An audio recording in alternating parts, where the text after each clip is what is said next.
श्री गजानन महाराज कथा संक्षिप्त स्वरूपात. श्री गजानन महाराजांचे शेगाव येथे आगमन. दिनांक 23 फेब्रुवारी 1878. दुपारची वेळ. शेगाव येथील देवीदास पातुरकर यांच्या घरी धार्मिक कार्यक्रमाच्या निमित्ताने भोजनाची पंगत बसली होती. वाड्यामागील वटवृक्षाखाली उष्ट्या पत्रावळी टाकल्या जात होत्या. त्या पत्रावळींवरील उष्टी शीतकणे वेचणारे श्री महाराज त्या रस्त्याने जात असलेल्या बंकटलाल व दामोदरपंत कुलकर्णी यांच्या नजरेस पडले.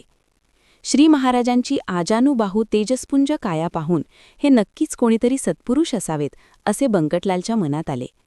त्यांनी श्री महाराजांची विचारपूस केली व त्यांच्यासाठी पातुरकरांकडून भोजनाचे ताट आणविले. श्री महाराजांनी ताटातील सर्व पदार्थ एकत्र केले आणि ते शांतपणे भोजन करू लागले. अन्न सर्वश्रेष्ठ आहे, परब्रह्म आहे. अन्न वाया घालवून त्याचा अपमान करू नका, हेच श्री महाराजांना त्यांच्या त्या कृतीतून सुचवायचे होते.